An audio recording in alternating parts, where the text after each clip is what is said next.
Hello, അസ്സലാമലൈക്കും കൂട്ടുകാരെ. അപ്പം ഇന്നത്തെ വിശേഷം നനച്ചുളി പരിപാടി കേട്ടോ. മാക്സികളൊക്കെ ഒരു പാത്ത് ഒതുക്കി വെച്ചിട്ടുണ്ട്. നനച്ചുളി പരിപാടി തുടങ്ങട്ടെ വെച്ചിട്ട് തുടങ്ങുകയാണ്. രാവിലെ ചായ കുടി കഴിഞ്ഞിട്ട് വേഗം അതിന് നിന്ന് കുട്ടികൾ പോയേക്കേ മാറാല തട്ടാനും.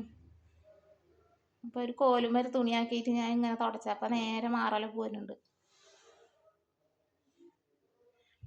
എന്നിട്ട് അവിടെയൊക്കെ ചീന്നൊക്കെ വലിച്ചിട്ട് ഈ പുതപ്പ് കഴിപ്പൊക്കെ ദിവസം മടക്കി വെക്കണ തന്നെയാണ്. അല്ലാത്തതൊക്കെ ഉണ്ട് കുറേ എടുത്തിടാൻ വെച്ചിടാൻ.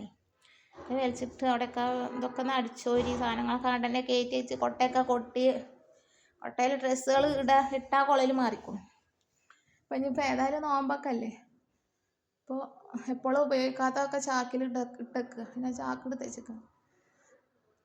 എപ്പോഴും ഇങ്ങനെ ഉപയോഗിക്കണ കൊട്ടയിൽ ഇട്ടേക്കാച്ചിട്ടേ ഇപ്പോഴും ഇടാത്തതൊക്കെ ചാക്കിലിട്ട് വെച്ചു. മക്കളൊക്കെ ഇട്ട് തന്നെ ഇടും, എടുത്ത് വെച്ചാൽ ഇടൂല അങ്ങനെയൊക്കെ. ഇപ്പോൾ ഒക്കെ ചാക്കിലിട്ട് വെച്ച് അത് വേറെ ഒതുക്കി വെച്ച് കൊട്ടയൊക്കെ നേരെ വൃത്തിയിലാക്കി വെച്ചൊക്കെ മടക്കി 2 ദിവസം ഉണ്ടാവും കേട്ടോ. ഓരോരുത്തർക്കും ഓരോ കൊട്ടയാണ്. ഒരു കൊട്ട, കുട്ടികൾക്ക് 2 ഓരോ കൊട്ട, അങ്ങനെയൊക്കെ.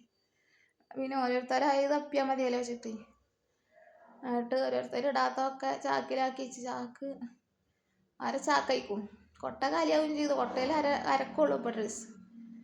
അതിനൊക്കെ ഒന്നുകൊണ്ട് അടിച്ചോരി ദിവസം അടിച്ചോന്നെ തന്നെ. എന്നാലും തുണികളൊക്കെ കൊട്ടിയല്ലേ. പിന്നെ മിക്സിയൊക്കെ ഉണ്ടാകും, ഒക്കെ ഒന്നങ്ങോട്ട് കഴുകി. മിക്സി എപ്പോഴും കഴുകണ്ട, ഒന്ന് അരക്കുമ്പോൾ വെള്ളം കൂടിയാകുമ്പോൾ കൂടെ തീർക്കും. ഇതവസ്ഥ. അപ്പം മിക്സി കഴുകി ഞാൻ കുറച്ച് അളുക്കുകളൊക്കെ കഴുകി വെച്ചിട്ട് നനച്ചുളി അധികം എടുക്കാനൊന്നുമില്ല. ഞങ്ങളിപ്പോൾ അടുത്തതിക്ക് വന്നത് അപ്പോൾ ഒക്കെ ചെയ്ത് തന്നെയാണ്. പിന്നെ തിരുമ്പാൻ പോയപ്പോൾ ഉണ്ട് അവിടെ ഒരു പട്ടി. അപ്പോൾ പേടിച്ചിട്ട് അവിടെ കുറച്ച് നേരം നിന്നു. അത് പോയിട്ടാ പിന്നെ അങ്ങോട്ട് ഇറങ്ങി. വേഗം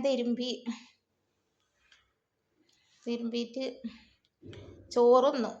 മാങ്ങാപ്പുളി, നാരങ്ങച്ചാറ്, പയറുപ്പേരിയൊക്കെ കൂട്ടിയിട്ട് ചോറുന്നു. ചോറിന് കുറച്ച് നേരം കടന്നിട്ട് നിസ്കാരമൊക്കെ കഴിഞ്ഞ് കടന്നിട്ട് പിന്നെ ചായയും ഒരു പഴം ഉണ്ടാകുന്നു കൊടുത്ത് തിന്നു. കുട്ടികൾക്കും പഴം എടുത്ത് വെച്ചു. 3 പഴം ഉണ്ടായിരുന്നു. ഓരോന്ന് കുട്ടികൾക്കും വെച്ചു, ഒന്ന് ഞാനും എടുത്ത് തിന്നിട്ട് അവിടെ വിശ്രമിച്ചു. അതിൻ്റെ നനച്ചുളിങ്ങുണ്ട് ചെയ്യാൻ കുറച്ചുകൂടി.